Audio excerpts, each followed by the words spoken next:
Hello everyone, I am Dr. Tasneem Bano Rehman, Associate Professor at Sage University, Bhopal. Welcome you all in the 12th video on design thinking. And today I'm going to be talking about prototyping, which is one of the essential steps of design thinking process. So let's get started and take a look at today's content. So today we'll understand what is prototyping and its types.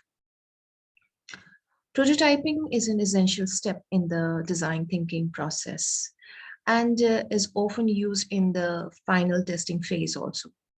Every product has a target audience and is designed to solve their problem in some way. To assess whether a product really solves its user's problem, designers create an almost working model or a kind of mock-up of the product, which is called as a prototype, and test it with prospective users and stakeholders. Thus, prototyping allows designer to test the practicality of the current design and potentially investigate how trial users think and feel about the product.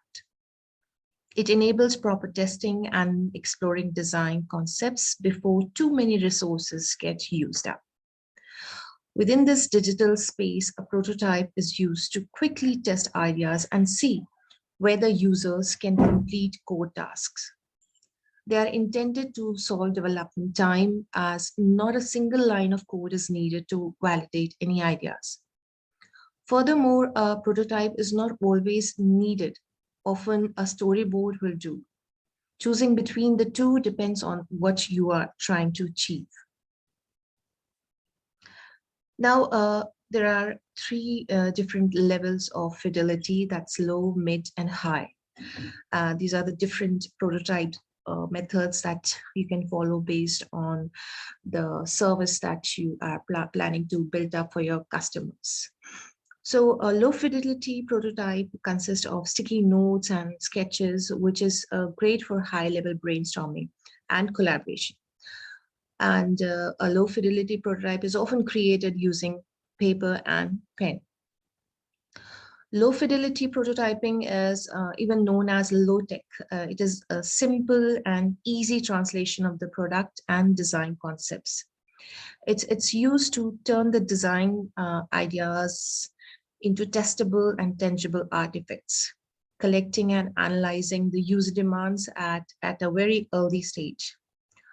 Also, this method is especially useful when working in a collaborative design project. You can set the timers for 15 minutes, hand out a number of templates, and get each person to sketch out their ideas. So here you can see two examples. One is about an app, and another one is also a service. The next is the mid fidelity, which is even called as wireframes. A medium fidelity prototype is normally put together using software. Unlike the paper prototype, which may be more suitable for collaborative design, this method is usually put together by a UX designer on the team. The goal here is to test some task flows and see how users respond to your ideas overall. So a medium fidelity prototype, it's a prototype with limited functionality, but clickable areas which present the interaction and navigation possibilities of an application. Medium fidelity prototypes are usually built upon storyboards or user scenarios. A correct content description is emphasized. For every action step, a basic visual design is created. Then the medium fidelity prototype is suited for the validation of the interaction concepts. In contrast to a paper prototype, the understandability of interaction elements can be validated in case of medium fidelity. Next is high fidelity prototype. High fidelity prototypes are often created using codes. It's a highly functional and interactive prototyping, which is quite close to the final product, with lots of functionality and details included. This is often used in the later usability evaluation to discover the potential issues that may exist in the workflow, interactivity, and so on.